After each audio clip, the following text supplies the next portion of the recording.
जय श्री महाकाल। कैसे हैं आप सब लोग। आज मैं आपके लिए एक इंटरेस्टिंग टॉपिक लेके आई हूँ। क्या कभी आपने सोचा है कि माँ के शब्द, माँ के मुंह से निकली हुई दुआएं आपको लगती हैं, तो क्या कभी माँ के मुंह से निकले हुए कर्स वाले वर्ड्स भी आपको लगते हैं? अगर माँ आपको आशीष देती है और वो आपको फलती फूलती है, तो क्या माँ को जब वो कलपती है या वो गुस्सा होती है या वो उस अवस्था में पहुंच जाती है कि उसके पास कुछ नहीं बचता, सिर्फ आपको कोसने के लिए या आपको कुछ अपशब्द कहने के लिए। कोसती तो खैर कोई माँ नहीं है, लेकिन फिर भी कई बार हम ह्यूमन बीइंग हैं, भले ही हम माँ हों, कई बार मन इतना दुखी हो जाता है कि इंसान कुछ ना कुछ बोल देता है। क्या आपको लगता है कि वो कर्स लगता है? क्या आपको लगता है कि उससे जनरेशन टू जनरेशन बहुत सारी लाइफ इफेक्ट हो जाती हैं? आज हम इसी टॉपिक पे बात करेंगे। रिसेंटली मेरे पास एक केस आया जिसमें मेरी जो क्लाइंट हैं वो फीमेल हैं, और प्राइवेसी के लिए हम किसी का नाम यहाँ पे नहीं बोल सकते।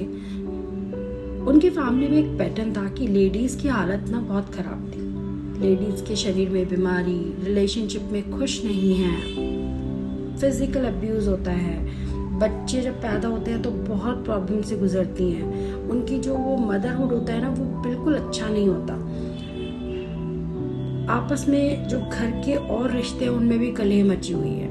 बहुत सारी चीज़ें ऐसी जो पूरी घर को तहस नहस कर रही थी, रिलेशनशिप्स को ख़राब कर रही थी, मनी ब्लॉकेजेस क्रिएट कर रही थी। क्योंकि आपका मन खुश नहीं होगा तो जाहिर सी बात है कि बहुत सारी चीज़ें आपकी ब्लॉक हो जाएगी। ऐसे में मैंने उनसे पूछा कि क्या ये सिर्फ आपके साथ हो रहा है?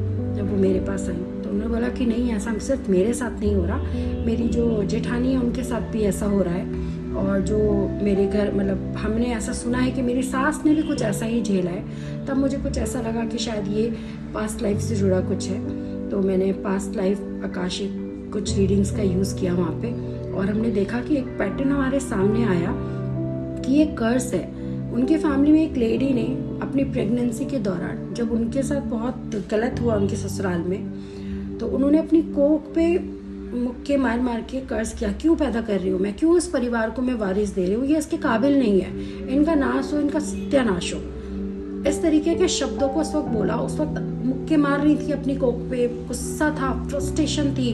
वो जो बोलते हैं ना, एक लेवल आपकी एनर्जी का हाई हो गया था। आपका जो कॉन्शियस और सबकॉन्शियस माइंड के बीच की वो जो वाइब्रेशंस होती है ना, जहाँ पे आप मैनिफेस्ट कर जाते हैं, गुस्से में वो उस हद पे आ गई। और जब उस वक्त वो बोल रही थी तुम्हारा नाश हो, तुम्हारा परिवार ऐसे ही रहे, तुम्हारे घर में कभी कोई बहू ना आए, जो बहू आए उसे, तुम्हारे घर में कोई बहू ना आए, बोल तो दिया, लेकिन उसका इफेक्ट आज फैमिली आज तक भुगत रही है। कब हुआ था? 2-3 जनरेशन पहले, 3 या 4 जनरेशन हो गए हैं तब ये हुआ था, और उसको आज की जनरेशन भी भोग रही है। सास ने ये झेला, और सास से पहले शायद घर की और बुजुर्ग औरतों ने भी इसे झेला होगा, डेफिनेटली झेला होगा, क्योंकि सास को अपनी सास का इतना ज़्यादा पता नहीं था जब उनकी मदर इन लॉ से ये सब चीज़ें पूछी गई काउंसलिंग के दौरान। तो पैटर्न कैसे चेंज हो गया उस पूरे खानदान का? सिर्फ एक गलती उस लेडी की भी थी कि उसको उस वक्त डील करना नहीं आया, उसने डील नहीं किया सिचुएशन से, या शायद उसकी मजबूरी थी, या शायद वो जानती ही नहीं थी। आज के टाइम में इतने काउंसलर्स, इतनी हेल्प है, उस टाइम शायद वो हेल्प कोई बात करने वाला नहीं था, या शायद वो उस टाइम पे ना कुछ समझ नहीं पा रही थी। उसके पास शायद कोई नहीं था फैमिली में जो उसको समझ सके। जो उसकी सोल ने मुझे दिखाया, तो उससे जो कर्स हुआ, उसने जो कर्स किया, वो जनरेशन टू जनरेशन ट्रांसफर हो गया। सबने झेला, सबके साथ प्रॉब्लम हुई, बस शायद इस जनरेशन में आके उसके कटने का समय था।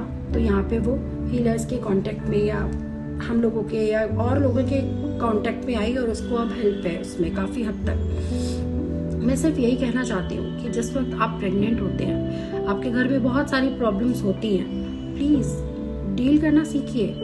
आप खुद नहीं कर सकते, काउंसलर्स हैं, साइकेट्रिस्ट हैं, साइकोलॉजिस्ट हैं, बात कीजिए, वो आपको डील करना सिखाएंगे कि सिचुएशंस आप कैसे डील कर सकते हैं। हम एक फेज में आके ना बहुत कुछ बोल देते हैं, और फिर हमें लगता है कि ठीक है, सॉरी, मुझसे गलती हो गई। लेकिन एक चीज़ ध्यान रखिए, आपने सॉरी तो बोल दिया, लेकिन यूनिवर्स में आपने वो शब्द बोल कर ना एक एनर्जी को स्प्रेड कर दिया, और यूनिवर्स हर काम के लिए हर समय सब कुछ फैला देता है। आप सोचते हैं कि जो शब्द मैं यहाँ बैठ के आज बोल रही हूँ वो ख़त्म हो जाएंगे, मेरे चुप होने के बाद सब बंद हो जाएगा, आप रील सुनेंगे, रील बंद करेंगे, सब बंद हो जाएगा। नहीं, ऐसा नहीं होगा।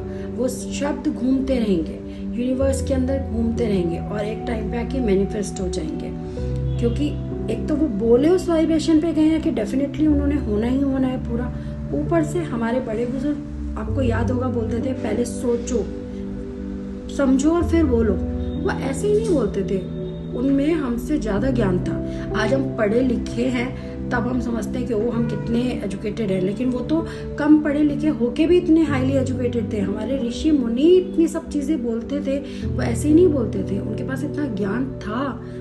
वो जानते थे कि शब्द कभी मरते नहीं है और ये साइंस है। आप पढ़े लिखे हैं, मैं यहाँ पे कोई भ्रम नहीं फैला रही हूँ। शब्द कभी नहीं मिटते, शब्द यूनिवर्स में सदा घूमते हैं। तो कुछ भी ऐसा बोलने से पहले सोचें। आप अपने बच्चे को ब्लेस करें ना कि बेटा को इट्स ओके, जो तुमने सुना ऐसा कुछ नहीं है, तुम्हारी मम्मा तुम्हारे साथ है। या आप अपने पति से बात करें और घर में कोई भी नहीं है तो अपने फ्रेंड से बात करें, पॉजिटिव रहें, व्यायाम करें, घूमें, उस एटमॉस्फेयर से अपने आप को बाहर निकालें ताकि आप भी हैप्पी रहें, आपका बेबी भी हैप्पी रहे। और मैं बिल्कुल नहीं बोलती कि ये जिम्मेदारी सिर्फ उस लेडी की है, उसके पति की भी है, क्योंकि वो उसका अंश भी तो है ना। वो बच्चा सिर्फ वो लेडी नहीं कर रही है, और उन सास ससुर घर में और जो लोग हैं, मेंबर्स हैं, उनकी भी ये जिम्मेदारी है कि वो उसका ध्यान, उनकी भी जिम्मेदारी बनती है कि वो अपने घर की उस लेडी का ध्यान रखें जो उस वक्त लक्ष्मी स्वरूप है। आप अपने घर में जब उसे लेके आए थे ना, वो महालक्ष्मी थी। जब वो आपके वंश को बढ़ा रही है ना, तो वो अष्ट लक्ष्मी के स्वरूप में है, आपके घर की अन्नपूर्णा है। आपके घर में इतने सारे स्वरूप हैं उसके, महालक्ष्मी के 8 स्वरूप आपके घर में हैं उसके। तो क्यों आप उसका ध्यान नहीं रख रहे?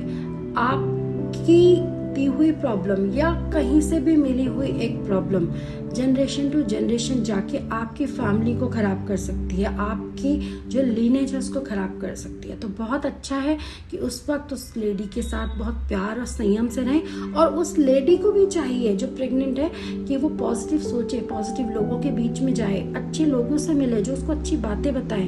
कोई नहीं है दोस्त, फोन पे बात करें। नहीं है फोन, वैसे तो फोन की जो वाइब्रेशंस होती हैं वो नुकसान ही देती हैं, लेकिन फिर भी अगर कोई नहीं है तो आपके पास बुक्स आपकी दोस्त हैं, आप उनसे बातें करें। कोई फ्रस्ट्रेशन हो रही है ना, निकल नहीं रही है, तो उसे नोटबुक का एक पन्ना ले, उस पर निकाल दें। आप जो जिसके लिए गुस्सा है ना उसके ऊपर लिखो और बर्न कर दो, खत्म। आपका गुस्सा भी निकल गया और आपका बेबी भी सेफ है। तो ध्यान रखिए, हमारे शब्द हमारे कर्स और हैक्स बनते ज्यादा टाइम नहीं लगाते, बिल्कुल बनते हैं। अगर आशीर्वाद है ना तो कर्स भी है, अगर ब्लेसिंग्स हैं तो हैक्सेस भी हैं। तो प्लीज आपको ध्यान रखना है कि सोच समझ के बोलें, और खासकर उस समय जब आप दूसरे जीवन को जीवन दे रही हैं, तब आपकी ड्यूटी और डबल बन जाती है, क्योंकि आप यूनिवर्स का दिया हुआ कार्य कर रही हैं। माँ शक्ति ने आपको ब्लेस किया है खराब करने के लिए नहीं, किसी को जन्म देने के लिए।